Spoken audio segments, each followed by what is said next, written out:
আজকের এই আয়োজন, এত সুন্দর একটি আয়োজন করবার জন্য কর্তৃপক্ষকে আমি ধন্যবাদ জানাই এবং বিশেষভাবে ধন্যবাদ জানাই আমাকে এখানে এসে কিছু কথা বলবার সুযোগ দেওয়ার জন্য, এবং সেই সাথে বিশেষভাবে কৃতজ্ঞতা জ্ঞাপন করছি ঢাকা বিশ্ববিদ্যালয় সিরাত মাহফিল 2024 বাস্তবায়ন কমিটির প্রতি, যারা আমাকে এখানে দাঁড়াবার সুযোগ করে দিয়েছেন।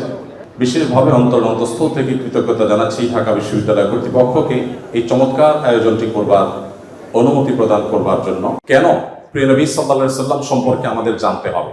মুসলিম অমুসলিম যে কোনো মানুষ যদি তিনি সত্যি সত্যানুসন্ধানী হয়ে থাকেন, আমার মনে হয় তার জীবনে একবার হলেও মুহাম্মদ সাল্লাল্লাহু আলাইহি সাল্লামের জীবনী পাঠ করে দেখা উচিত। কারণ একজন মানুষ দুনিয়ার আলো দেখার আগেই বাবাকে হারিয়েছে, পৃথিবীর আলো দেখার পরপরই মাকে হারিয়েছে। বাবা এবং মা দুজনকে মানুষ যখন একেবারে শৈশবের শুরুতে হারিয়ে ফেলেন, ঠিক এরকম পরিস্থিতিতে একটা শিশুর জীবনের সামনের দিনগুলো কত কঠিন হয় সেটা বলার অপেক্ষা রাখেন।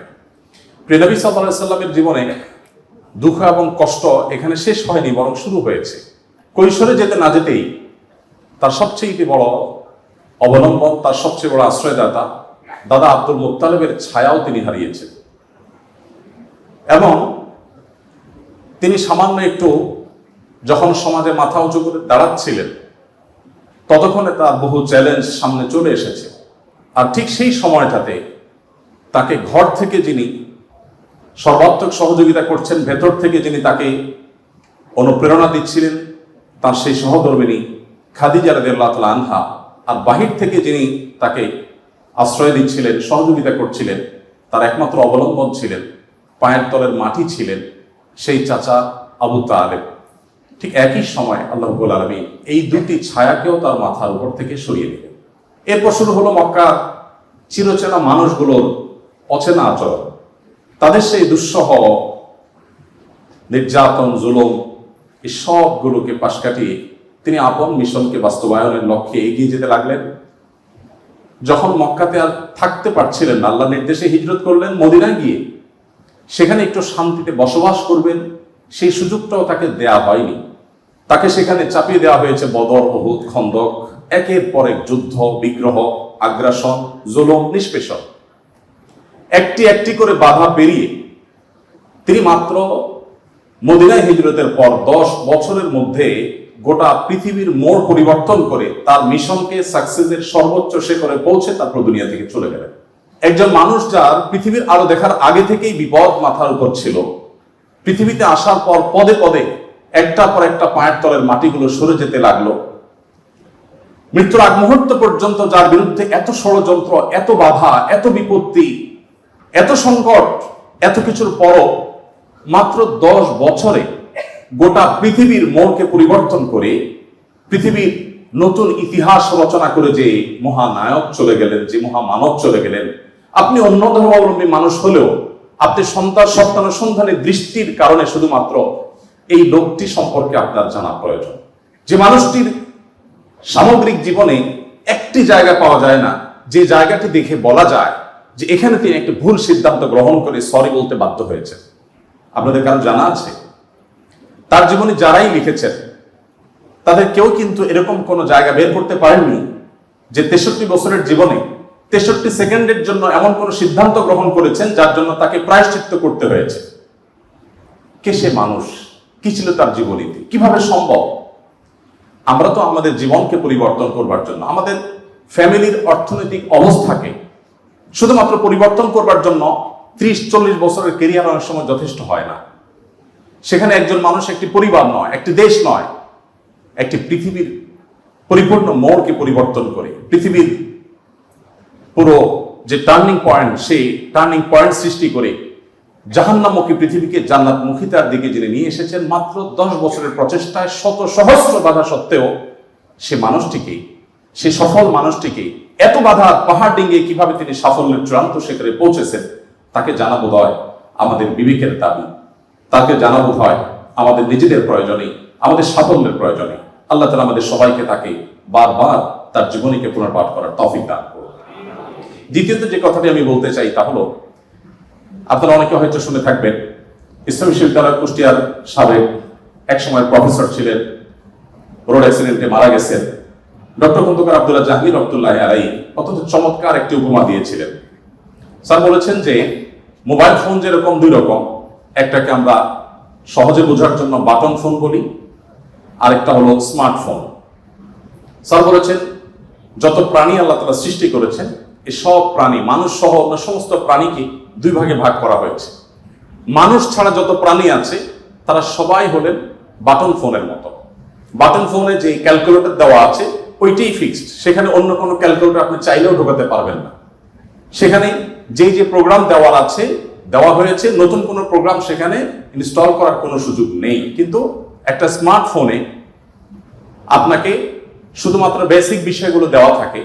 আপনি কোন ক্যালকুলেটরটা নামাবেন সেটা প্লে স্টোরে, অ্যাপ স্টোরে গিয়ে আপনি চয়েস করতে পারেন। আপনি সেখানে কোন ব্রাউজারটা নামাবেন সেটাও আপনি চয়েস করতে পারেন। আপনি সেখানে কোন অ্যাপটা নামাবেন সেটা আপনি চয়েস করতে পারেন। আল্লাহ তাআলা মানুষকে সৃষ্টি করেছেন অনেকটা এই স্মার্টফোনের মতো করে। অর্থাৎ মানুষের ভেতরে তিনি কোনটা ইনস্টল করবেন, ভালো কিছু ইনস্টল করবেন, খারাপ কিছু ইনস্টল করবেন, এই ব্যাপারে আল্লাহ রাব্বুল আলামিন মানুষকে স্বাধীনতা দিয়ে রেখেছেন।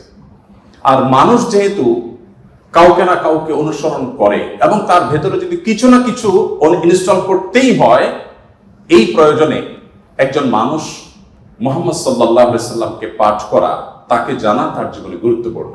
কারণ তিনি তার আল্লাহর দেওয়া ব্রেইনে, মেধায়, তার ভেতরে তিনি মুহাম্মদ সাল্লাল্লাহু আলাইহি সাল্লামের আদর্শকে ইনস্টল করবেন কিনা এই সিদ্ধান্তটা নেওয়ার জন্য তাকে জানা প্রয়োজন। গোটা পৃথিবীতে যত মানুষ এখন ইসলামে এসেছেন, কিয়ামত পর্যন্ত হয়তো যত মানুষ ইসলামে আসবেন, তাদের সবার উপর অ্যানালাইসিস করলে তারা কি কারণে ইসলামে এসেছেন, অন্তত বিগত দিনে যারা ইসলামে এসেছেন তাদেরটা যদি অ্যানালাইসিস করা হয় তাহলে দেখা যাবে, আমি অন্তত আমার অভিজ্ঞতার আলোকে বলতে পারি, যত মানুষ ইসলাম গ্রহণ করেছেন, ইসলাম এসেছেন, আমি প্রত্যেককে নতুন মুসলিম হয়েছেন তাদেরকে জিজ্ঞাসা করার চেষ্টা করেছি কোন কারণে আপনি ইসলামে এসেছেন। কারণ আমরা মুসলমানরা তো আমাদের আচার আচরণ, আমাদের কাজ কারবার দিয়ে আপনাদেরকে অভিভূত করে ইসলামের সৌন্দর্য আমাদের কর্মকাণ্ডের মাধ্যমে ফুটিয়ে তুলেছি, এমনটি ঘটার কথা নয়। তাহলে কি কারণে আপনি ইসলামে এসেছেন? যত মানুষ ইসলামে এসেছে তার মধ্যে উল্লেখযোগ্য সংখ্যক ইসলামে এসেছেন কোরআন পাঠ করে, আর অবশিষ্ট যারা ইসলামে এসেছেন তাদের বড় অংশ ইসলামে এসেছেন প্রিয় নবী সাল্লাল্লাহু আলাইহি ওয়াসাল্লামের সিরাত পাঠ করে। বিধায় আমি আপনাদের সবাইকে উদাত্ত আহ্বান রাখতে চাই যে আপনার জীবনে একবার নয়, বারবার করে প্রিয় নবী সাল্লাল্লাহু আলাইহি ওয়াসাল্লামকে জানুন, তার জীবনের শুরু থেকে শেষ পর্যন্ত নির্মোহভাবে পড়ুন। আমি নিশ্চিত করে বলতে পারি যে এটি আপনাকে প্রশান্তির চরম শেখরে পৌঁছে দিবে, আপনার ঈমানের মিটারকে অনেক বেশি উপরে তুলে দিবে। আল্লাহ তাআলা আমাদের সবাইকে সেই তৌফিক দান করুন। সম্মানিত উপস্থিতি, প্রিয় নবী সাল্লাল্লাহু আলাইহি সাল্লামের জীবনের বিভিন্ন দিক নিয়ে আপনারা আলোচনা শুনেছেন। আমি খুব সংক্ষেপে প্রিয় নবী সাল্লাল্লাহু আলাইহি সাল্লাম কিভাবে দুর্বলদের আশ্রয় কেন্দ্র ছিলেন সে বিষয়ে কিছু কথা আলোচনা করতে চাই। প্রিয় নবী সাল্লাল্লাহু আলাইহি সাল্লাম সবসময় দুর্বলদেরকে আগলে রাখার চেষ্টা করতেন, দুর্বলদের পক্ষে কথা বলতেন। আজ 2024-এর যেই সময়টাতে আমরা দাঁড়িয়ে কথা বলছি, আজকের পৃথিবীতে দুর্বলদের পক্ষে কথা বলাটা ফ্যাশনে পরিণত হয়েছে। আপনারা জানেন, দুর্বল মানুষদেরকে নিয়ে কেউ কাজ করলে সমাজে তাকে হিরো মনে করা হয়। আজকের এই সমাজে দুর্বলদের নিয়ে কাজ করলে তাদেরকে নিয়ে মানুষ অনেক গর্ব করে। এটা গর্বের একটা ব্যাপার যে কেউ দুর্বলদেরকে নিয়ে কাজ করছে। আমরা সুন্নাহ ফাউন্ডেশন থেকে অসহায় দুস্থদের জন্য কাজ করছি। আপনারা অনেকে আমাদেরকে সেজন্য মোবারকবাদ জানাচ্ছেন, শুভেচ্ছা জানাচ্ছেন, আমাদেরকে প্রেরণা দিচ্ছেন, ধন্যবাদ আপনাদের প্রতি। কিন্তু আমি যেটি বলতে চাচ্ছি যে আজ থেকে ঠিক ১৫০০ বছর আগের পৃথিবীতে যদি আমরা ফিরে যাই তাহলে আমরা লক্ষ্য করলে দেখতে পাবো সেই পৃথিবীতে দুর্বলদের পক্ষে কথা বলাটা ফ্যাশন তো দূরের কথা, সবচেয়ে বড় চ্যালেঞ্জের বিষয় ছিল। আজকের এই অনুকূল পৃথিবীতে দাঁড়িয়ে আপনি দাসের অধিকার, আপনি শ্রমিকের অধিকার, আপনি নারীর অধিকার, আপনি অন্য ধর্মাবলম্বী সংখ্যালঘুদের অধিকার নিয়ে কথা বলতে পারেন। এই কথা বলাটা অনেক নিরাপদ, অনেক ফ্লেক্সিবল পরিবেশ আপনি দেখেন। কিন্তু মুহাম্মদ সাল্লাল্লাহু আলাইহি সাল্লাম যখন দুর্বলদের পক্ষে কথা বলেছেন, তখন পৃথিবীতে দুর্বলদের পক্ষে কথা বলাটা সহজ কাজ ছিল না, এটা লাইফ রিস্কের ব্যাপার ছিল, কিন্তু সেই কাজটা তিনি করেছেন। সম্মানিত উপস্থিতি, প্রিয় নবী সাল্লাল্লাহু আলাইহি সাল্লাম তিনি দুর্বলদের পক্ষে যে কথা বলেছেন, সেটা আজ আমরা অনেকে যে দুর্বলদের পক্ষে কথা বলি নানা পার্থিব উদ্দেশ্যে, তার সেই দুর্বলদের পক্ষাবলম্বনটা পার্থিব কোনো উদ্দেশ্যে ছিল না। আমরা অনেকে আজ দুর্বলদের পক্ষে কথা বলি কোন সংস্থার কোন প্রজেক্ট পাওয়ার জন্য। আমরা অনেকে দুর্বলদের পক্ষে কথা বলি কোন প্রজেক্ট পেয়েছি সেই টাকা হালাল করবার জন্য। আমরা অনেকে দুর্বলদের পক্ষে কথা বলি সোশ্যাল মিডিয়াতে প্রচুর লাইক কমেন্ট পাওয়া যাবে সেজন্য। আমরা অনেকে দুর্বলদের পক্ষে কথা বলি, এর পেছনে আমাদের পার্থিব কোনো স্বার্থ আছে সেই কারণে। মুহাম্মদ সাল্লাল্লাহু আলাইহি সাল্লাম সেই ব্যক্তি ছিলেন যিনি দুর্বলদের পক্ষে কথা বলেছেন প্রচন্ড প্রতিকূল পরিবেশে। তার সেই কথার বিপরীতে তাকে থ্যাঙ্কস বলার মতো পৃথিবীতে কোনো মানুষ ছিল না তখন। মুহাম্মদ সাল্লাল্লাহু আলাইহি সাল্লাম দুর্বলদের পক্ষে কি বলেছেন এটা নিয়ে ঘন্টাকে ঘন্টা কথা বললেও, কি করেছেন তাদের জন্য ঘন্টাকে ঘন্টা আলোচনা করলেও শেষ হবে না। কিন্তু সময় খুবই সংক্ষিপ্ত, আমি এই জন্য মোটা দাগে মূল কথাগুলোতে চলে যেতে চাই। সর্বপ্রথম যেটি বলতে চাই, প্রিয় নবী সাল্লাল্লাহু আলাইহি সাল্লামের আবু দাউদ, তিরমিজি এবং নাসাই বর্ণিত এক হাদিস থেকে আমরা জানতে পারি, তিনি বলেছেন, তোমরা তোমাদের যে সমস্ত দুর্বল মানুষরা আছে সেই সমস্ত দুর্বল মানুষদের ব্যাপারে আমার কাছে তালাশ করবে, খোঁজ খবর নিবে, তাদের জন্য কোনো কিছুর প্রয়োজন হলে আমাকে বলবে। কেন? কারণ তোমরা জানো যে তোমাদের আল্লাহ তাআলার তরফ থেকে যে রিজিক প্রাপ্ত হও, ফাইন্নামা তুরজাকুন ওয়া তুনসারুনা বিদুআফাইকুম, তোমাদের যারা দুর্বল আছে সে দুর্বল এবং অসহায় মানুষগুলোর উসিলায়, তাদের কারণে আল্লাহ তাআলা তোমাদেরকে যুদ্ধ বিগ্রহে শত্রুর বিপক্ষে জয় দিয়ে থাকেন, সেগুলো তাদের কারণে দেন। আবার একইভাবে তোমাদের যে রিজিক আল্লাহ তাআলা দিয়ে থাকেন, এই রিজিকটা তোমাদের মধ্যে থাকা যে দুর্বল মানুষগুলো আছে তাদের কারণে আল্লাহ তাআলা দিয়ে থাকেন। সম্মানিত উপস্থিতি, এই হাদিসের মাধ্যমে নবী সাল্লাল্লাহু আলাইহি সাল্লাম বোঝাতে চেয়েছেন তার আশেপাশে দুর্বল মানুষেরাই বেশি থাকে। আপনারা জানেন বেলাল, আম্মার, সোহেব, আরো যে সমস্ত সাহাবী ছিলেন, সালমান ফারসি রাদিয়াল্লাহু তাআলা আনহু সহ, এই সমস্ত অসহায় মানুষগুলো একাধারে বহিরাগত, বাহির থেকে আসা। আরবের মানুষরা বাহিরের মানুষদেরকে মানুষ মনে করতে কুণ্ঠাবোধ করে অনেকে, বা বেশিরভাগ। সেই সময়ের বাস্তবতা ছিল অনেকটা সেরকম। নবী করিম সাল্লাল্লাহু আলাইহি সাল্লাম সেই পরিস্থিতিতে বাহির থেকে আসা সালমান ফারসি শুধু তার পরামর্শে গোটা মদিনার চতুর্পাশে পরীক্ষা খনন করা সেই কষ্টসাধ্য কাজ শুরু করে দিয়েছিলেন। তিনি বেলাল রাদিয়াল্লাহু তাআলার মতো একজন নিগ্রো, ইথিওপিয়ান এবং বাহির থেকে আসা কৃতদাস ছিলেন, সেই মানুষটিকে নবী সাল্লাল্লাহু আলাইহি সাল্লাম মুয়াজ্জিন বানিয়েছেন। আজ আমাদের সমাজে মুয়াজ্জিন মানে খুব সাদামাটা একটা পদ, তখন মুয়াজ্জিন ছিলেন নবী করিম সাল্লাল্লাহু আলাইহি সাল্লামের পর সবচেয়ে মসজিদের মধ্যে থাকা সম্মানজনক পদ। নবী করিম সাল্লাল্লাহু আলাইহি সাল্লাম এভাবে দুর্বল সাহাবীদেরকে যে আগলে রাখতেন, দুর্বল সাহাবীদের মধ্যে তিনি থাকতেন এমন ভাবে যে আজ নেতারা যদি অন্যদের সাথে চলে, নেতাকে এটা পরিচয় দেওয়ার প্রয়োজন হয় না। কোন পাওয়ারফুল ব্যক্তি, কোন নেতা, তিনি যদি তার অনুসারীদেরকে সাথে নিয়ে অনুসারীদের বেষ্টিত হয়ে হাঁটেন, তো তাকে চেনার জন্য কারো জিজ্ঞেস করতে হবে না। আমাদের প্রিয় নবী সাল্লাল্লাহু আলাইহি সাল্লাম তিনি যখন সাহাবীদের মধ্যে বসা থাকতেন, তখন বাহির থেকে আসা মানুষরা জিজ্ঞেস করতে হতো, মান ফিকুম মুহাম্মদ, তোমাদের মধ্যে মুহাম্মদ লোকটা কে? আপনি চিন্তা করুন, তার বসার মোড়টা এমন ছিল যে অন্য 10 জন সাধারণ সাহাবীর মধ্যে তিনি নিজেকে মিশিয়ে ফেলতেন। তার মধ্যে কোনো অহংকার ছিল না, এমন ভাবে দুর্বলদের সাথে নিজেকে মিশিয়ে ফেলতেন যে বাহির থেকে আসা মানুষ তার অ্যাটিটিউড দেখে, তার বডি ল্যাঙ্গুয়েজ দেখে চেনার কোনো উপায় ছিল না যে মুহাম্মদ নেতা লোকটি কে, সাল্লাল্লাহু আলাইহি ওয়াসাল্লাম। সম্মানিত উপস্থিতি, ঠিক একইভাবে আমরা জানি নবী করিম সাল্লাল্লাহু আলাইহি ওয়াসাল্লাম কারা জান্নাতবাসী, জান্নাতি লোকদের মার্কা কি, সেটা বলতে গিয়ে বলেছেন যে আলা আখবিরুকুম বিআহলিল জান্নাহ, তোমাদেরকে কি আমি বলে দিব না যে তোমাদের মধ্যে বিচরণকারী মানুষদের মধ্যে কারা কারা জান্নাতি, জান্নাতি হিসাবে তোমরা কাদেরকে সুধারণা করতে পারো, তাদের আলামত কি, যে আলামত দেখে তুমি অনুমান করবে, আন্দাজ করবে লোকটা জান্নাতি। নবী করিম সাল্লাল্লাহু আলাইহি ওয়াসাল্লামের পর নিজে জবাব দিয়ে বলেছেন, কুল্লু দাঈফিন মুতাদাঈফ, যে সমস্ত মানুষগুলো দুর্বল, বিনয়ী, নিরীহ, এই মানুষগুলো জান্নাতি। অর্থাৎ যদি তাদের ঈমান অন্য সব বিষয়গুলো ঠিকঠাক থাকে, পাশাপাশি তিনি যদি নিরীহ গোছের হন, বিনয়ী হন, বিনম্র হন, তিনি যদি খুব বেশি অহংকারী, অনেক বেশি রূঢ় স্বভাবের না হন, তাহলে এই মানুষগুলো জান্নাতি হওয়ার এটি একটি বড় লক্ষণ। এখানে নবী করিম সাল্লাল্লাহু আলাইহি ওয়াসাল্লাম দুর্বলতাকে জান্নাতি হওয়ার বা বিনয়কে জান্নাতি হওয়ার লক্ষণ হিসাবে উল্লেখ করেছেন। এখান থেকে বোঝা যায় দুর্বলদের অবস্থান তার কাছে কেমন ছিল। আমরা নবী সাল্লাল্লাহু আলাইহি ওয়াসাল্লামের যে দুর্বলদের প্রতি তার যে ভালোবাসা, তাদের অধিকার আদায়ের প্রচেষ্টা, তাদেরকে সমাজে তাদের যথাযথ অধিকার ফিরিয়ে দেওয়ার প্রচেষ্টা, সে সম্পর্কে যদি আমরা কয়েকটা উপমা দিতে চাই, আমরা একজন করে বলতে চাই। নারীদের ব্যাপারে বলতে চাই, আপনারা জানেন নবী সাল্লাল্লাহু আলাইহি ওয়াসাল্লাম যে সমাজে এসেছেন, সেই সমাজে নারী হিসেবে জন্মগ্রহণ করাটা এটা একটা অপরাধ ছিল। জীবন্ত কন্যাকে নিজের বাবা নিজের হাতে পুঁতে ফেলতো শুধুমাত্র কন্যা হওয়ার কারণে। আল্লাহ কোরআনে বলেছেন, ওয়া ইযা বুশিরা আহাদুহুম বিল উনসা যাল্লা ওয়াজহুহু মুসওয়াদ্দান ওয়া হুয়া কাযীব, কারণ কন্যা সন্তান হয়েছে এই সংবাদটা তাকে দেয়া হলে তার মুখটা কালো হয়ে যেত। এরকম ভয়ঙ্কর এক বাস্তবতার মধ্যে নবী সাল্লাল্লাহু আলাইহি ওয়াসাল্লাম এসেছেন। আমি আবারও বলছি, আজকের সমাজে নারী অধিকার নিয়ে কথা বলা এটা অনেক সহজ। নারী অধিকার নিয়ে কথা বলা মানুষগুলো জন্মেরও বহু বছর আগে নবী সাল্লাল্লাহু আলাইহি ওয়াসাল্লাম শুধু নারী অধিকার নিয়ে কথা বলেন নাই, জীবন্ত কবরস্থ করা হতো যেখানে কন্যা সন্তানকে, সেই জায়গা থেকে তুলে নারীকে সবচেয়ে সম্মানের সর্বোচ্চ আসনে বসিয়ে তারপর তিনি দুনিয়া থেকে গেছে। নবী সাল্লাল্লাহু আলাইহি ওয়াসাল্লাম নারীদের জন্য কি করেছেন? কোরআনে আল্লাহ তাআলা বলেছেন, ওয়াশিরুহুন্না বিল মারুফ, হে পুরুষেরা তোমরা তোমাদের স্ত্রীদের সাথে যথাযথভাবে সুন্দরতম উপায়ে তাদের সাথে বসবাস করো, তোমাদের জীবন অতিবাহিত করো, সংসার করো ভালোভাবে, খারাপভাবে তাদের সাথে তোমরা সংসার করবে না, সতর্ক করেছেন। কোরআনে কারিমে একটি সূরা আছে, আপনারা জানেন, সূরার নাম হলো সূরাতুন নিসা, অর্থাৎ নারীগণের সূরা। কোরআনে কিন্তু পুরুষগণের সূরা নামে কোনো সূরা নেই, সূরাতুর রিজাল নামে কোনো সূরা নেই, কিন্তু সূরাতুন নিসা নামে সূরা আছে, এবং সেটা ছোটখাটো 2-4-5 আয়াতের সূরা না, কোরআনের সবচেয়ে বড় সূরাগুলোর একটি। এবং কোরআনে শুধুমাত্র নারীদের বিধিবিধান বর্ণনা করবার জন্য সূরা তাহরিম, সূরা তালাক, অনেকগুলো সূরা আল্লাহ তাআলা নাযিল করেছেন স্পেশাল নারীদের বিধিবিধান বর্ণনা করবার জন্য। পুরুষদের জন্য আলাদা কোনো স্পেশাল বিধিবিধান, তাদের অধিকার, তাদের করণীয়, তাদের বিষয়গুলোকে আলোকপাত করবার জন্য কোনো আলাদা স্পেশাল কোনো সূরা নেই। কোরআনে আল্লাহ রাব্বুল আলামিন নারীদের সম্পর্কে যত আলোচনা করেছেন, শুধু সেগুলোই ঘন্টায় ঘন্টা আলোচনা করলে শেষ করা যাবে না। প্রিয় নবী সাল্লাল্লাহু আলাইহি ওয়াসাল্লাম তার, আপনারা জানেন, একাধিক স্ত্রী ছিলেন। একাধিক স্ত্রী থাকলে দাম্পত্য জীবনে টুকটাক মনোমালিন্য হয়, তার ক্ষেত্রেও হয়েছে।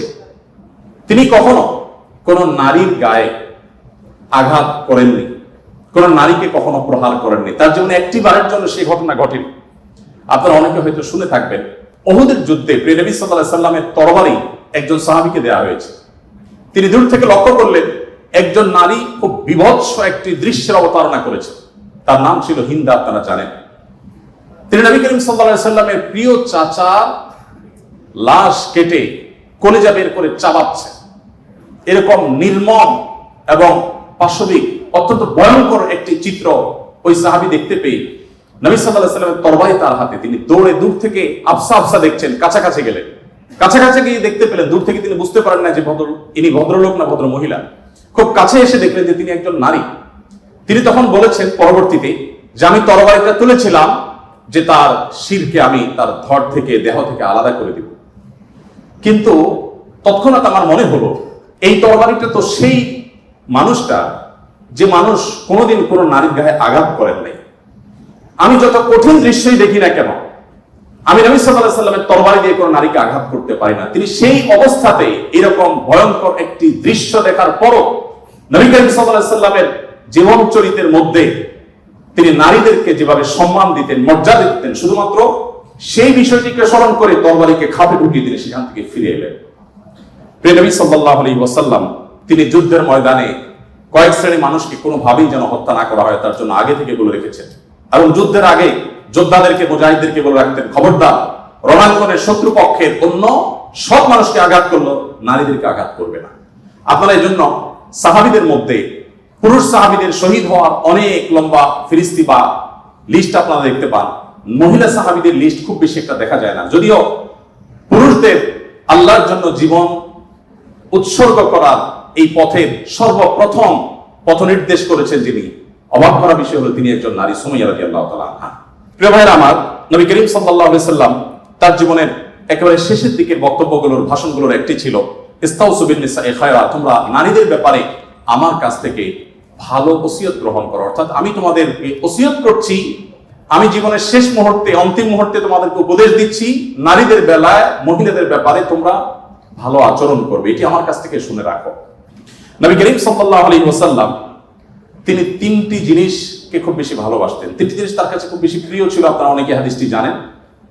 তার একটি ছিল সুগন্ধি, তিনি পারফিউম, আতর খুব পছন্দ করতেন। আরেকটি ছিল সালাত, নামাজ, এটি তার চক্ষু শীতলতার কারণ ছিল, তার অনেক ভালো লাগতো নামাজ আদায় করতে। আরেকটি ছিল নারী। এখানে নারী প্রিয় অর্থ হলো বাবা এবং মায়ের মধ্যে নবী সাল্লাল্লাহু আলাইহি ওয়াসাল্লাম বাবার চাইতে মাকে বেশি প্রায়োরিটি দিতেন। সন্তানের মধ্যে ছেলে এবং মেয়ের মধ্যে মেয়েকে বেশি ভালোবাসতেন, এত বেশি ভালোবাসতেন যে নবী সাল্লাল্লাহু আলাইহি ওয়াসাল্লামকে আল্লাহ তাআলা ছেলে সন্তান দিয়েছেন, তাদের সবাইকে শৈশবে মৃত্যু দিয়েছেন, তার একমাত্র 4টি কন্যা সন্তানকে বাঁচিয়ে রেখেছেন।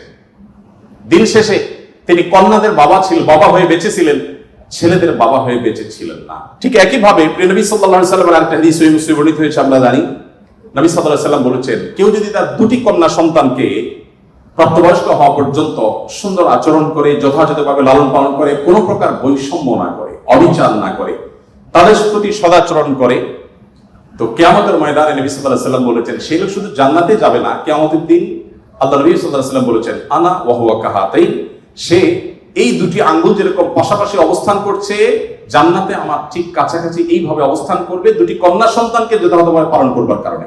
আমি জানি না আপনারা নিশ্চয়ই অনেকে অনেক হাদিস পড়ে থাকবেন, আপনারা এমন কোন হাদিস পেয়েছেন কিনা যে 1 ডজন ছেলে সন্তান লালন পালন করলে এইরকম কোন ফজিলত এর কথা কোথাও বলা হয়েছে? আপনারা দেখেছেন এরকম কোন হাদিস? আমি অন্তত পাইনি যে 1 ডজন ছেলে লালন পালন করেছে কোনো মা বাবা, তার বিনিময়ে তাদেরকে নবী সাল্লাল্লাহু আলাইহি ওয়াসাল্লাম বলেছে যে 12টা যেহেতু করেছে, দুটা মেয়ের বিপরীতে 12টা ছেলে করেছে, একটা পুরস্কার হোক না, এরকম কোন পুরস্কারের কথা আমার জানা নেই। এরপরে যখন এক শ্রেণীর মানুষ বলে যে ইসলাম নারীদেরকে ঠকিয়েছে, তখন তাদের ব্যাপারে কি বলা যায় সেটা আপনারা ঠিক করবেন। সম্মানিত উপস্থিতি, নবী করিম সাল্লাল্লাহু আলাইহি ওয়াসাল্লাম বলেছেন, কোন বাবা, কোন অভিভাবক, কোন প্যারেন্টস, কোন মা যদি কোনো কন্যার কারণে কন্যা দায়গ্রস্ত হয়ে পড়ে, সমাজের মানুষের কুসংস্কারের কারণে যদি তার মুখটা ছোট হয়ে যায়, কোন কারণে তিনি যদি কোনটা সময় পরিস্থিতির মধ্যে পড়ে যান, এরপরও তিনি যদি সেই মেয়েদেরকে লালন পালন করার ক্ষেত্রে কোনো কার্পণ্য না করেন, সমাজের বিরুদ্ধে দাঁড়িয়ে বুক টান টান করে যে তার কন্যাদেরকে তিনি ভালোবাসা দেন, সদাচরণ করেন, তাদের অধিকার যথাযথভাবে দিয়ে দেন, তাহলে সেক্ষেত্রে নবী সাল্লাল্লাহু আলাইহি ওয়াসাল্লাম বলেছেন এই কন্যাদের প্রতি সদাচরণ করবার কারণে জাহান্নাম থেকে মুক্তির কারণ হবে কিয়ামতের ময়দানে ওই ব্যক্তির জন্য। এটি নবী সাল্লাল্লাহু আলাইহি ওয়াসাল্লামের বহু হাদিস আছে, আমি আর সেদিকে যাব না, শুধুমাত্র একটি হাদিস বলে শেষ করব। সেটা হলো, আপনারা জানেন নবী করিম সাল্লাল্লাহু আলাইহি ওয়াসাল্লামকে জিজ্ঞাসা করা হলো, ইয়া রাসূলুল্লাহ মান আহাক্কুন নাসি বিহুসনি সুহবাতি, আমার সবচেয়ে ভালো আচরণ পাওয়ার অধিকারটা কার? নবীজি সাল্লাল্লাহু আলাইহি ওয়াসাল্লাম বলেছেন, উম্মাক, তুমি সবচেয়ে ভালো আচরণ করবে তোমার মায়ের। এরপর জিজ্ঞাসা করা হলো, হে আল্লাহর রাসূল, তারপর? আপনারা জানেন হাদিসটি খুবই প্রসিদ্ধ হাদিস, তিনি বলেছেন তারপর তোমার মায়ের। জিজ্ঞাসা করা হলো তারপর, এরপর বললেন তারপরও তোমার মায়ের। এরপর সাহাবী যখন জিজ্ঞাসা করলেন, ইয়া রাসূলুল্লাহ তারপর? এরপর বললেন তোমার বাবা। আপনারা অনেকে শুনেছেন ডক্টর জাকির নায়েক, তিনি এই হাদিস প্রসঙ্গে বলেছেন, আল্লাহ নবী সাল্লাল্লাহু আলাইহি ওয়াসাল্লাম গোল্ড মেডেলটাও দিলেন মাকে, তারপর সিলভার মেডেলটাও দিলেন মাকে, ব্রোঞ্জটাও দিলেন মাকে, বাবাকে দিলেন একটা সান্ত্বনা পুরস্কার। এরপরে যদি কেউ বলে যে ইসলাম নারীদেরকে ঠকিয়েছে, যে যুক্তিতে বলে সেটা আপনারাও জানেন আমিও জানি, বলা হয় বাবার সম্পদে ছেলে যদি 2 টাকা পায়, মেয়ে 1 টাকা পায়, এখানে মেয়ের প্রতি অবিচার করা হয়েছে। আপনারা জানেন এর মতো হাস্যকর একটা দাবি আরেকটি হতে পারে না, কারণ ছেলে বেচারা, এতক্ষণ শুধু মেয়েদের কথা বলছি, আসলে তো ছেলেদেরকে আমরা দুর্বল হিসেবে দেখি। ছেলে বেচারা প্রাপ্তবয়স্ক হওয়ার পর বাবা মা তার ভরণ পোষণ দিতে বাধ্য নন। যদি বাবা বলেন যে তুমি প্রাপ্তবয়স্ক হয়ে গেছো, তোমার চাল ডাল তুমি জোগাড় করো, বাবা মা সেটা বলতে পারেন, সে রাইট তাদের আছে। বিয়ে এখনো বেচারা করে নাই, মাত্র প্রাপ্তবয়স্ক হয়েছে। এরপর প্রাপ্তবয়স্ক হওয়ার পর যখন বিয়ে শাদীর চিন্তা করে, বাপ মা এটা বলতেই পারেন যে বাবা তোমার বিয়ে শাদীর টাকা তুমি জোগাড় করো, আমি তোমার বইয়ের গহনা কিনে দিব, মোহর জোগাড় করব, তোমার খরচ খরচা দিব। এটা বাবা মা করতে বাধ্য নন শরীয়তের দৃষ্টিকোণ থেকে, ছেলেরটা ছেলেকেই জোগাড় করতে হবে। আপনাদের অনেকগুলো প্রশ্ন আমার কাছে আসছে, এর মধ্যে সবচেয়ে কমন যে প্রশ্ন বারবার এসেছে সেটা হলো যুবকদের প্রশ্ন, বাবা মা বিয়ে দিতে চায় না, আমরা কি করব? আমি সে প্রশ্ন উত্তরে যেতে পারবো কিনা জানি না, তবে তরুণদেরকে আহাজারে আমার খুব কষ্ট দেয়, কারণ আমি খুব বেশি বয়সে বিয়ে করিনি, আমি এখন নানা হয়েছি, আপনারা অনেকে জানেন। আমার এই বয়সে আমি নানা হয়েছি, এটা অনেকে শুনলে আসমান থেকে নাজিল হওয়ার উপক্রম হয় যে কিভাবে সম্ভব। তো আমি বলি, আমি আমার সংসার জীবন গোছানো শেষ, আমি এবং আমার মিসেস সহ বাকি জীবন আরামের সাথে দেশ বিদেশ যদি ঘুরেও বেড়াই, আল্লাহ বিল্লাহ করে বাকি জীবন কাটিয়ে দিই, আমার কোনো টেনশন নাই, কারণ আমার সংসারের সব সেট আপ করা শেষ। সে সমস্ত মানুষদেরকে দেখে আমার করুণা হয়, মায়া হয়, যারা আর্লি ম্যারেজকে দোষণীয় মনে করে, তারা অনেক বেশি দেরি করে তথাকথিত নিজের পায়ে দাঁড়ানোর কথা বলে 30-35 পার হওয়ার পর বিবাহ শাদী করেন। এই মানুষগুলো তাদের ছেলে মেয়ে হইতে হইতে, প্রথম তো আবার ছেলে মেয়ে নেওয়া যাবে না, একটা লম্বা সময় এনজয় করতে হবে, 40-এর পর হয়ে যায় ছেলে মেয়ে হতে হতে। এরপর এই ছেলে পড়ালেখা করে গ্রাজুয়েশন করতে করতে 55-60 ছুঁই ছুঁই হয়ে যায়, ততক্ষণে সংসারের ঘানি টানতে থাকে। আল্লাহ না করুন ছেলেটা যদি অমানুষ হয়, এই বেচারা বৃদ্ধ বয়সে আর যাওয়ার কোনো উপায় নাই। আবার সন্তান তো 1টা বা 2টা বেশি নেওয়া যাবে না, তাহলে তার দুঃখের কোনো শেষ আছে? আর আমার সবকিছু কমপ্লিট। এখন ছেলে মেয়ে যদি বেশি বেতাল হয়, বেলাইন হয়, সোজা কানটা বলে দিয়ে দরজা দেখা দিতে কোনো অসুবিধা নাই, কারণ আমার 2nd, 3rd, 4th অপশন আছে, অনেকগুলো সন্তান আছে।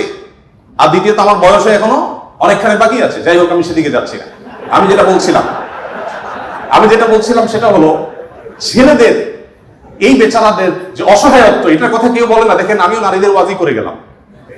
ছেলেদের অসহায়ত্বের কথা একটু বলি। এই বেচারারা যতদিন বাবার সংসারে থাকবে, তোমার ঘানে তুমি টানো, বাবা মা বাধ্য না। মেয়েকে কিন্তু এটা বাবা বা মা বলতে পারেন না। এরপর যখন বিয়ে হবে, বিয়ের সময় ওই যে ছেলেরা চিরকুট নিয়ে আসে, হুজুর একটু বলে দেন আমার আব্বা এখানে আছে। আমি পল্টনে একটা হোটেলের উদ্বোধনী দিনে আমার এক বন্ধু মানুষ সেখানে গেছিলাম। এক ছেলে তার বাবাকে ধরে আমার কাছে নিয়ে আসছে, এসে বলছে, হুজুর আপনার অনেক ওয়াজ শুনছি, আজকে আমার বাপটা হাতের কাছে পাইছি, আমাকে বিয়ে দেন। আমি বহু বলছি, আজকে আপনি হাতে নাতে বলেন। আমি নিজের লজ্জা লাল হয়ে গেলাম, ছেলে কি বেহার। যাই হোক, তো এই বেচারারা বিয়ে করতে যাবে, বাপ বলে যে কি করো তুমি, বিয়ে করবে মানে টাকা কামাই করো। মেয়েদের বিয়ের সময় কি বাবা মা এটা বলে তুমি কয় টাকা কামাই করছো তোমার বিয়ে দিব? বলার সুযোগই নেই, রাইটই নেই। এরপরে বিয়েটা যখন হয়ে যায়, এই বেচারা এতদিন নিজের পেট পালা লাগতো, এখন বউয়ের পেট পালো, ছেলে মেয়ের পেট পালো, তাদের উপার্জনের দায় দায়িত্ব তার। নিজের বাবা মা যদি বৃদ্ধ হয়ে যান, অসহায় হয়ে যান, তাদের দায়িত্ব তার। বাপের বাড়ি যাওয়ার সময় বাজারটা তার করতে হয়, শ্বশুর বাড়ি যাওয়ার সময় মিষ্টির প্যাকেটটার টাকাও তাকে দিতে হয়। শতভাগ খরচ ছেলে, আর বাপের সম্পদে পাবে হলো 2 টাকা 2 আনা, আর মেয়ে পাবে 1 টাকা। তার অন্যের খরচ তো দূরের কথা, নিজের খরচই তার উপরে বর্তায় না। ইসলাম কি তাকে কম দিয়েছে না বেশি দিয়েছে? একজনকে 2 টাকা দিয়ে বাজার পাঠিয়ে বিরাট বড় ফর্দ দেখাই দিয়েছেন, এতগুলো সব তোমাকে আনতে হবে। আরেকজনকে 1 টাকা দিয়ে বললেন যে তুমি শুধুমাত্র এই টাকা দিয়া যা খুশি তা করতে পারো। তাহলে এই 1 টাকা যাকে দেওয়া হয়েছে তার অধিকার কি কম দেওয়া হয়েছে না বেশি দেওয়া হয়েছে? আল্লাহর সাথে পাল্লা দিলে গোল্লা যাওয়া ছাড়া কোনো উপায় থাকে না। যারা নিজের বিবেক দিয়ে আল্লাহ সুবহানাহু ওয়া তাআলার বিচারকে, বিশ্লেষণকে বিচার করতে চায়, তারা আল্লাহর উপরে যে খোদার উপরে খোদাগিরি বলে যে সে মূর্খতা ছাড়া কিছুই করছে না। আমি শ্রদ্ধা রেখে তাদের প্রতি এটা বলতে বাধ্য হলাম। যাই হোক, আমি যেটা বলছিলাম যে নবী সাল্লাল্লাহু আলাইহি ওয়াসাল্লাম মেয়েদের সম্পর্কে এত কথা বলেছেন। দেখুন যে মা হিসাবে মেয়েদের মর্যাদা এত বেশি। ইমাম মালিক রাহমাতুল্লাহ আলাইহি একটি চমৎকার কথা বলেছেন। তিনি বলেছেন যে আল আম্বিয়া আবুল বানাত, আপনারা অবাক হবেন, যত নবী রাসূল পৃথিবীতে এসেছেন বেশিরভাগ নবী রাসূলদেরকে আল্লাহ তাআলা ছেলে সন্তান না দিয়ে মেয়ে সন্তান দিয়েছেন। এরপরে যেটি বলতে চাই তা হলো বিধবা এবং ইয়েতিমদের ব্যাপারে। দেখুন, ইয়েতিম বিধবার ব্যাপারে নবী করিম সাল্লাল্লাহু আলাইহি ওয়াসাল্লাম বলেছেন, বুখারীতে হাদিসটি বর্ণিত হয়েছে, আস-সাইলাল আরমালাতি ওয়াল মাসাকিন কাল মুজাহিদি ফি সাবিলিল্লাহ আও কাল্লাযী ইয়াকুমুল লাইলা ওয়া ইয়াসুমুন নাহার। যে ব্যক্তি কোনো বিধবার ব্যয়ভারের দায়িত্ব গ্রহণ করবে, যে ব্যক্তি কোনো ইয়েতিমের লালন পালনের দায়িত্ব গ্রহণ করবে, অভিভাবকত্বের দায়িত্ব গ্রহণ করবে, নবী সাল্লাল্লাহু আলাইহি ওয়াসাল্লাম বলেছেন এই ব্যক্তি আল্লাহর রাস্তায় রণাঙ্গনে জিহাদরত ব্যক্তি আল্লাহর কাছে যে মর্যাদা লাভ করবে, নিজের জায়গায় বসে থেকে অসহায় বিধবার দায়িত্ব, বিধবা ভাতা দিয়ে তার দায়িত্ব গ্রহণ করলে এই ব্যক্তিকে আল্লাহ তাআলা সেই মর্যাদা দান করবেন। আপনি এরকম কোন হাদিস দেখাতে পারবেন না যে একটা লোক বেচারা বউ মরে গেছে, মনমরা থাকে, যদি কোনো ভদ্র মহিলা তার আশ্রয় দেওয়ার জন্য তিনি অনুপযুক্ত হওয়া সত্ত্বেও নিজেকে পেশ করেন, উপস্থাপন করেন, আর তার আশ্রয় হয়ে যান, তাহলে নবী সাল্লাল্লাহু আলাইহি ওয়াসাল্লাম বলেছেন তার এই পুরস্কার আছে। নিশ্চয়ই ভালো কাজের সওয়াব আছে, কিন্তু আলাদা পার্টিকুলার কোনো সওয়াবের কথা নবী সাল্লাল্লাহু আলাইহি ওয়াসাল্লাম বলেন নাই। কিন্তু একজন বিধবার ব্যাপারে কিন্তু সেই কথা বলা হয়েছে। ইয়েতিমের ব্যাপারে নবী সাল্লাল্লাহু আলাইহি ওয়াসাল্লাম বলেছেন, আনা ওয়া কাফিলুল ইয়াতীমি কাহাতাইন, আমি এবং ইয়েতিমের অভিভাবক, যিনি ইয়েতিমের দায়িত্ব নেন, এই দুইজন এই দুটি আঙ্গুলের মতো পাশাপাশি জান্নাতে অবস্থান করব। আপনারা কেউ বলতে পারেন যে জান্নাতে এই লোক নবীর কাছে থাকবে, এর আগে শুনলাম 2টা কন্যা লালন পালন করলে সেও নবী সাল্লাল্লাহু আলাইহি ওয়াসাল্লাম কাছে থাকবে, তো নবী সাল্লাল্লাহু আলাইহি ওয়াসাল্লাম কাছে কতজন থাকবে? আসলে দুনিয়াতে আমরা একজনের সাথে আরেকজন হাঁটতে পারি, আখিরাতকে আমরা দুনিয়ার মতো কম্পেয়ার করি বা বিবেচনা করি, আখিরাতের বিষয়টা সম্পূর্ণ ভিন্ন। নবী সাল্লাল্লাহু আলাইহি ওয়াসাল্লামের জান্নাত এটা তো দুনিয়ার কোনো প্রাসাদের মতো হবে না, বিশাল বড় জগৎ নিয়ে হবে। সবচেয়ে ছোট জান্নাতে যে গোটা পৃথিবীর সমান 10 পৃথিবীর সমপরিমাণ জান্নাত তিনি পাবেন। মহাশূন্য সম্পর্কে আমরা ধারণা পাওয়ার পর আমাদের কাছে এটা খুব সহজ মনে হয় যে পৃথিবীর অন্যান্য পৃথিবীর বাইরে যে আল্লাহ তাআলার মহা সৃষ্টি আছে সেগুলোর তুলনায় পৃথিবী খুব ক্ষুদ্র। যখন পৃথিবীতে এগুলো আবিষ্কার হয় না, আপনি চিন্তা করুন তখনকার মুসলমানদের জন্য ঈমান আনা কতটা কঠিন ছিল, যে কিভাবে এত বড় জান্নাত দিবেন আল্লাহ তাআলা, কোথায় এত জায়গা। কিন্তু আজ আমরা সেটা আবিষ্কার করেছি, আমরা জানি কিয়ামত পর্যন্ত আবিষ্কার হতে থাকবে। কোরআন এবং সুন্নাহর অনেক কিছু এখনো আমাদের বুঝে আসছে না, কিন্তু একসময় হয়তো বুঝে আসবে। তো যাই হোক, নবী করিম সাল্লাল্লাহু আলাইহি ওয়াসাল্লাম ইয়েতিমের ব্যাপারে এই সুসংবাদ আমাদেরকে দিয়েছেন। এবং নবী সাল্লাল্লাহু আলাইহি ওয়াসাল্লাম একটা হাদিস বলে আমি শেষ করব। তিনি বলেছেন, যে ব্যক্তি তার পরিবারের মধ্যে কোনো ইয়েতিমকে সংযুক্ত করেন, এই জায়গা আমি একটু থামবো। ইয়েতিমকে সংযুক্ত করার মানেটা কি? আমাদের দেশে ইয়েতিম বা গরিবের বাচ্চাকে লালন পালন অনেকেই করেন, কিন্তু সেটা নিজের ধান্দায় করেন, গরিবের প্রয়োজনে না। কিভাবে সেটা? কারণ সন্তান হচ্ছে না, তখন তিনি একটু বাবা ডাক শুনতে চান, মা ডাক শুনতে চান। তো এই জায়গা থেকে তিনি একটা বাচ্চাকে নিয়ে আসেন, অসহায় মানুষের, কারো কোনো বাচ্চার বাবা মারা গেছেন, বাবা মারা গেছেন, মা মারা গেছেন, তাকে নিয়ে আসেন। সেই বাচ্চাটাকে এনে লালন পালন করেন এবং মনে করেন আমি অনেক সওয়াবের কাজ করছি। আপনি অবশ্যই সওয়াবের কাজ করছেন না যদি আপনার উদ্দেশ্য হয় আপনার যে মা ডাক শোনা, বাবা ডাক শোনা সেটা, আর যদি আপনার উদ্দেশ্য হয় যে না আমি তাকে লালন পালন করতে চাই, সে তার মায়ের কাছেই থাকুক, আমি তার ভরণ পোষণ দিব, তার পড়াশোনা খরচ চালাবো, তার অভিভাবকত্ব করবো, তাকে আশ্রয় দিব, তাহলে আপনি এই হাদিসের সুসংবাদ পাবেন ইনশাআল্লাহ তাআলা। আপনি যদি নিজে পার্থিব কোনো স্বার্থে তাকে লালন পালন করেন তাহলে এই হাদিসের মর্যাদা আপনি লাভ করবেন না। নবী করিম সাল্লাল্লাহু আলাইহি ওয়াসাল্লাম মুসনাদ আহমদে বর্ণিত একটা হাদিসে আসছে, তিনি বলেছেন যে এক ব্যক্তি তার কাছে বলেছে, আল্লাহ রাসূল, আমার অন্তরটা অনেক শক্ত, আমি খুব শক্ত হৃদয়ের মানুষ, আমার মনটা নরম হয় না, আপনি আমাকে কোনো একটা পরামর্শ দিন। নবী সাল্লাল্লাহু আলাইহি ওয়াসাল্লাম বলেছেন, তুমি ইতিমের মাথায় হাত বুলাবে, তোমার মন নরম হবে এবং সেই সাথে অসহায়দের তুমি খাদ্য দান করবে, আহার দিবে। এই দুটি কাজ যদি তুমি করো তাহলে তোমার অন্তরের কাঠিন্য দূর হয়ে যাবে। আমাদের অনেকের মধ্যে এই অভিযোগ আছে, আমরা এই আমলগুলো করতে পারি। নবী সাল্লাল্লাহু আলাইহি ওয়াসাল্লাম দুর্বলদের মধ্যে যারা দাস দাসী ছিলেন তাদের জন্য কি করেছেন আপনারা অনেকে জানেন। ইসলামের অনেকগুলো গুরুত্বপূর্ণ বিধিবিধান আছে, এর মধ্যে থেকে একটা হলো দাস দাসী মুক্ত করার বিধান। যদি কোনো পুরুষ, কোনো স্বামী যদি তার স্ত্রীকে মায়ের সাথে তুলনা করেন, মায়ের সাথে তুলনা করার একটা পর্যায়ে আছে যেটাকে ইসলামী ফিকহের পরিভাষায় জেহার বলা হয়।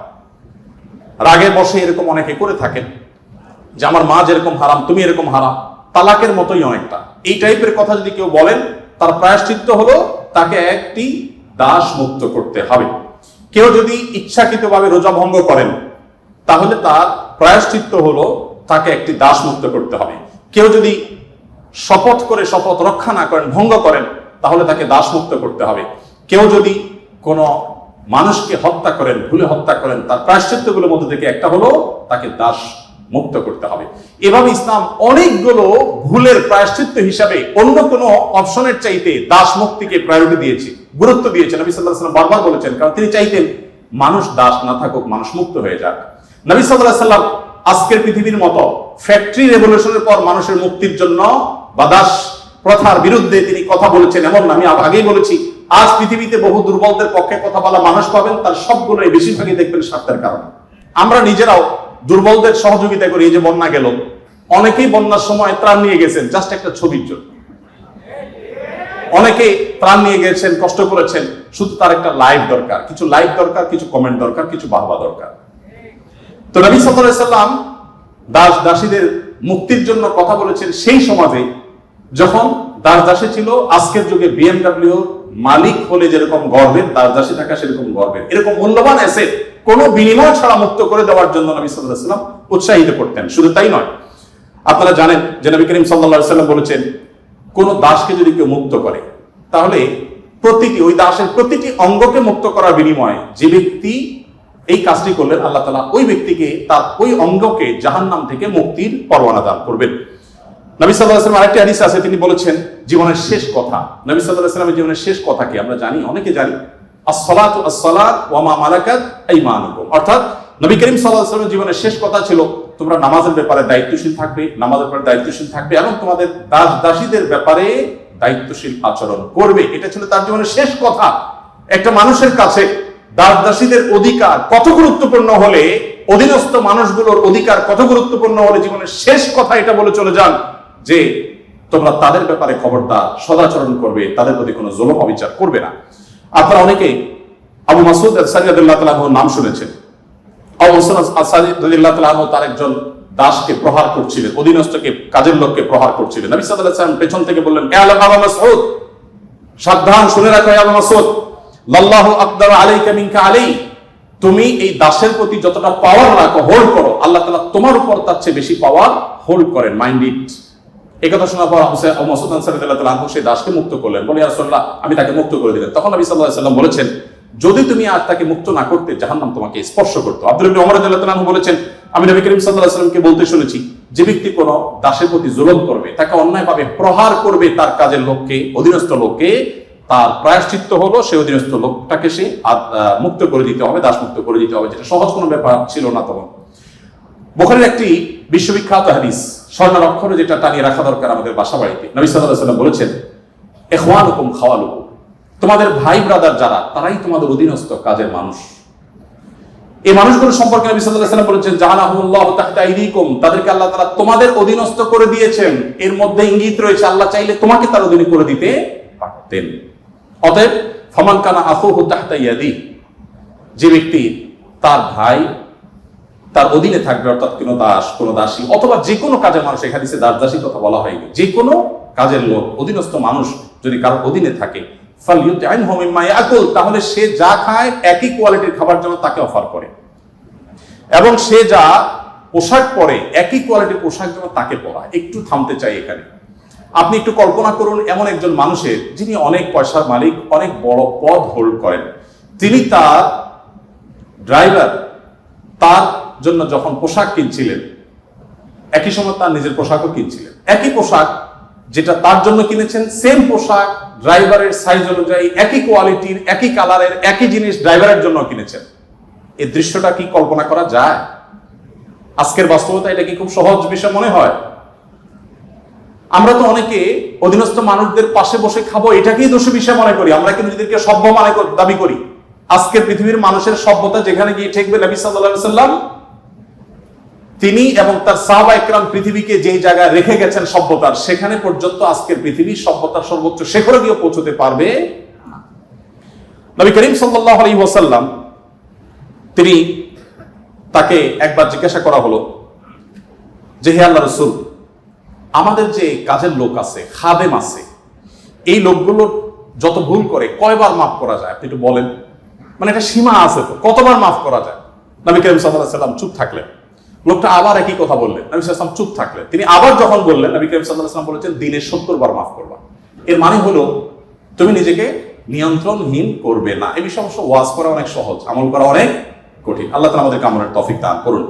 এভাবে নবী করিম সাল্লাল্লাহু আলাইহি ওয়াসাল্লাম দুর্বলদের পক্ষে, দুর্বলদের অধিকার আদায়ের জন্য অনেক কথা বলেছেন। সেই সময় যখন দুর্বলদের পক্ষে কথা বলা আজকের মতো ফ্যাশনের বিষয় ছিল না।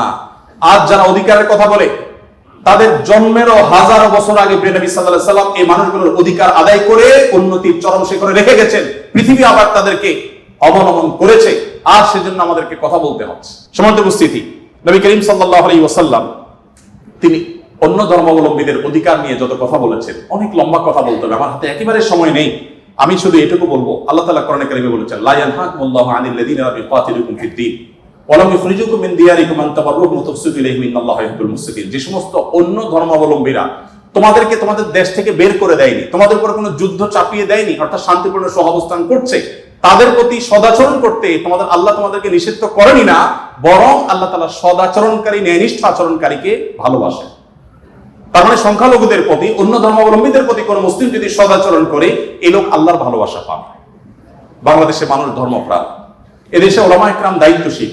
এই জন্য আমি প্রায় বলি, আমাদের আশেপাশে অন্য যে কোনো দেশের সংখ্যালঘুদের চাইতে আমাদের দেশের সংখ্যালঘুরা আলহামদুলিল্লাহ অনেক ভালো আছে, সেজন্য আমরা অনেক হ্যাপি এবং সুখী। আমরা চাই তারা আরো ভালো থাকুক। আমাদের আশেপাশে বিভিন্ন দেশে বহু ধর্মীয় দাঙ্গা হয়েছে, শত শত মানুষ মারা গেছে। বাংলাদেশের আজও পর্যন্ত কখনোই ধর্মীয় দাঙ্গায় শত শত মানুষ তো দূরের কথা, ডজন ডজন মানুষ মারা গেছে, এমন কোন ঘটনা কখনো শোনা। সংখ্যালঘুদের নির্যাতনের যে সমস্ত বিচ্ছিন্ন ঘটনা ঘটে, এটা আমরাও জানি, আমাদের সংখ্যালঘু ভাই বোনেরাও জানেন। এটা দিন শেষে রাজনৈতিক ফায়দা হাসিলের নীল নকশা ছাড়া আর কিছুই নয়।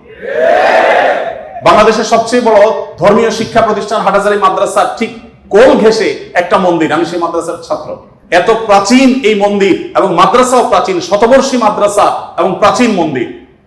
কেউ বলতে পারবে না যে মাদ্রাসার হাজার হাজার ছাত্রের কেউ কোনোদিন একটা ঢিল সেই মন্দিরে নিক্ষেপ করেছেন, অথবা মন্দির থেকে পাল্টা এরকম কিছু হয়েছে, কেউ বলতে পারবে না। বাংলাদেশের মানুষের সাম্প্রদায়িক সম্প্রীতির যে উদ্যোগ দৃষ্টান্ত, পৃথিবীর অনেক উন্নত দেশেও সে দৃষ্টান্ত নাই। এটা আমরা কোত্থেকে পেয়েছি? ইসলাম থেকে পেয়েছি। আমাদের সংখ্যালঘু ভাই বোনদের প্রতি সদাচরণ করতে আমাদের ইসলাম বলে, ভালো মুসলিম হওয়ার প্রয়োজনে আমাদের এটা করতে হচ্ছে। অথবা আমরা যত বেশি ভালো মুসলিম হতে পারবো, আমাদের সংখ্যালঘু ভাই বোনরাও তত নিরাপদে থাকবে। নবী সাল্লাল্লাহু আলাইহি ওয়াসাল্লাম বলেছেন, যেই ব্যক্তি কোনো অমুসলিম, যিনি মুসলিম ভূখণ্ডে বসবাস করার পারমিশন নিয়ে আসছেন, ধরুন বাইরে থেকে ভিসা নিয়ে এসছেন, অনুমোদিত তার বসবাসটা, এরকম কোন অন্য ধর্মাবলম্বীকে যদি কোনো মুসলমান হত্যা করে, এই মুসলমান এই হত্যার কারণে জান্নাত তো দূরের কথা, জান্নাতের গ্রামও সে পাবে। মানুষটা কিন্তু অন্য ধর্ম নয়। নবী সাল্লাল্লাহু আলাইহি ওয়াসাল্লাম একটা ইহুদির লাশ নিয়ে যাওয়া হচ্ছিল, তিনি সম্মান প্রদর্শন করলেন। সাহাবীরা বললেন, ইয়া রাসূলুল্লাহ, ইহুদির লাশ আপনি সম্মান প্রদর্শন করছেন। নবী সাল্লাল্লাহু আলাইহি ওয়াসাল্লাম বলেছেন আলাইসাত নাফসা, সে কি মানুষ না? লোকটা ইহুদি হতে পারে কিন্তু তিনি মানুষ না। আব্দুল্লাহ ইবনে ওমর রাদিয়াল্লাহু তাআলার বাসায় ছাগল জবে হয়েছে, তিনি বাহির থেকে এসে জিজ্ঞাসা করলেন আহাদাইতুম লিজানাল ইহুদি, আমাদের ইহুদি প্রতিবেশী বাসায় গোশত পাঠিয়েছো? বাসার লোকজন বলল না তো। তখন তিনি বললেন আল্লাহ রাসূল সাল্লাল্লাহু আলাইহি ওয়াসাল্লাম প্রতিবেশীর অধিকার নিয়ে এত কথা বলেছেন যে নিজের সম্পদে তাদের হিস্সা আল্লাহ তাআলা নির্ধারণ করে দেওয়ার উপক্রম হয়েছিল, আর তোমরা কেন প্রতিবেশী বাসায় খাবার পাঠাওনি? আমাদেরকে আরো ডেভেলপ করতে হবে। আমাদের আশেপাশে কোনো হিন্দু বসবাস করেন, আপনার পাশে ফ্ল্যাটে, পাশের বাড়িতে, আপনি কয়দিন তার বাসায় খাবার পাঠিয়েছেন, গিফট পাঠিয়েছেন? অথচ ইসলাম কিন্তু সেই নির্দেশ আমাদেরকে করে। যাই হোক, নবী করিম সাল্লাল্লাহু আলাইহি ওয়াসাল্লাম চতুষ্পদ জন্তু, পশু পাখির প্রতি তার যে দয়া ছিল, তারা দুর্বল, তারা অসহায়, তাদের পক্ষে নবী সাল্লাল্লাহু আলাইহি ওয়াসাল্লামের যে অবস্থান ছিল।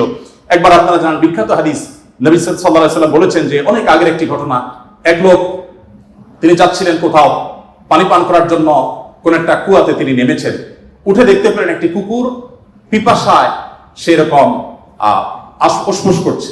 তখন তিনি তার পোশাক খুলে পানিতে চুবিয়ে চিবিয়ে ওই কুকুরকে খাওয়ালেন।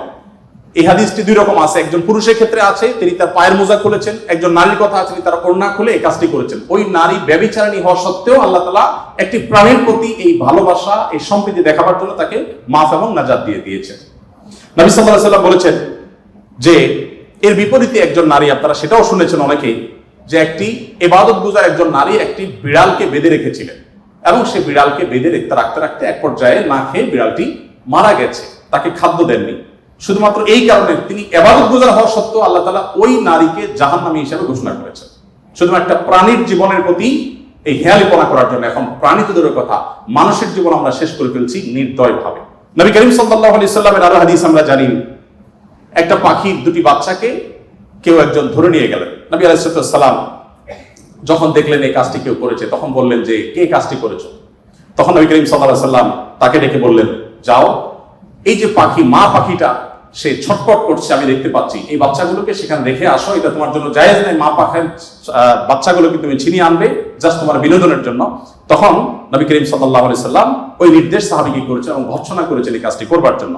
এর বিপরীতে আরেকটা ঘটনা আমরা জানি, এর পাশাপাশি আরেকটা ঘটনা আমরা জানি, নবী সাল্লাল্লাহু আলাইহি সাল্লাম এক ব্যক্তিকে দেখলেন তিনি পিপিলিকার উপদ্রব থেকে বাঁচার জন্য আগুন দিয়ে পোড়াচ্ছেন। তিনি বলেছেন, খবরদার, লা ইউআযযিবু বিন-নার ইল্লা রাব্বুন নার, আগুন দিয়ে পুড়িয়ে নির্মম ভাবে তুমি এটাকে হত্যা করতে পারো। যদি হত্যা করতেই হয় তাহলে তুমি এমনি পিষে মেরে ফেলো, অন্য কোনো ভাবে মেরে ফেলো, নির্মম ভাবে তুমি মারতে পারো না।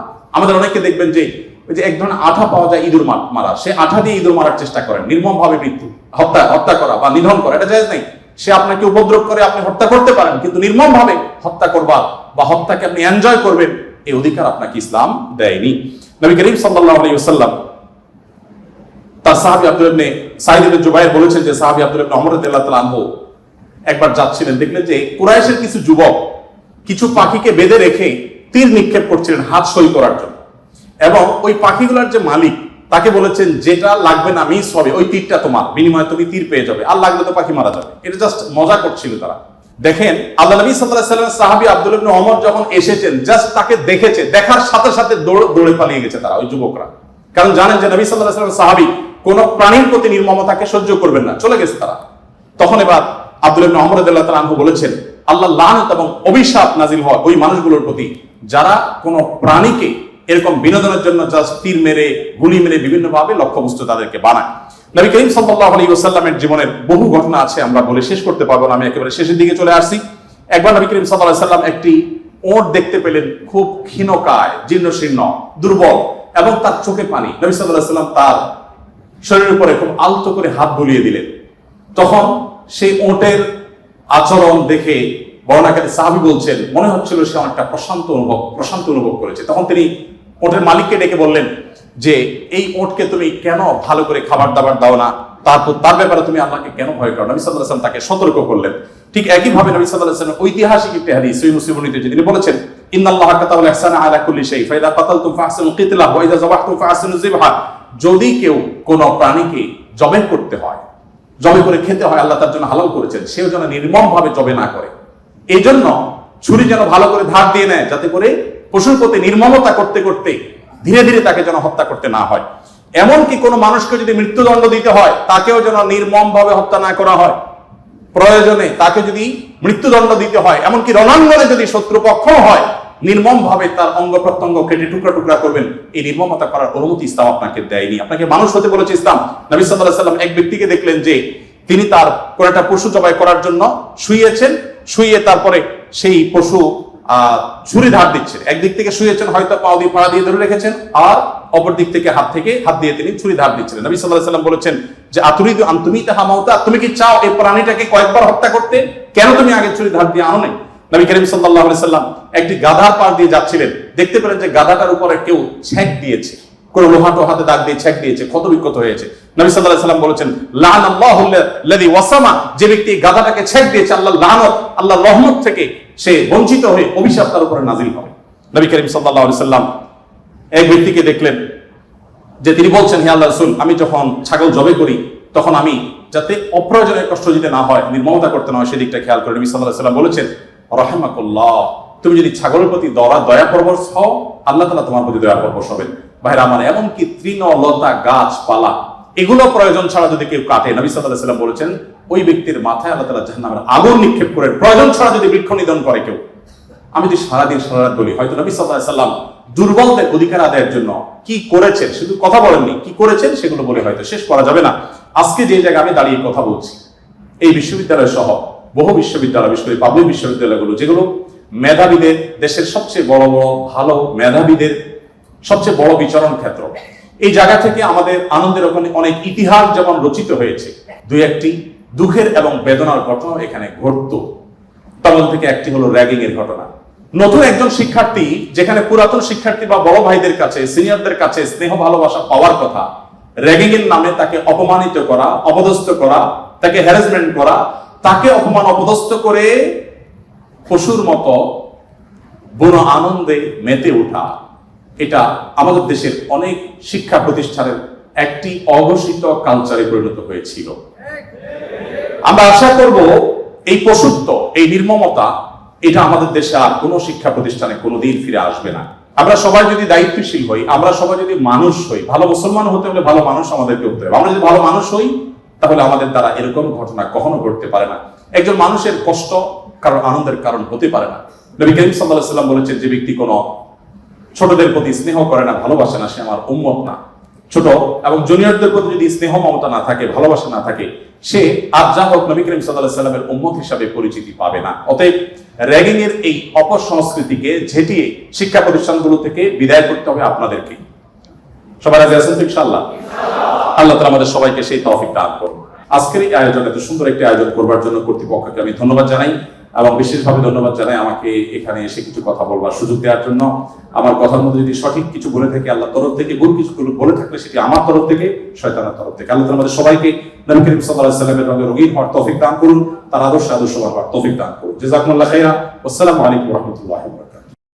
আস-সুন্নাহ ফাউন্ডেশন, উম্মার স্বার্থে সুন্নাহর সাথে।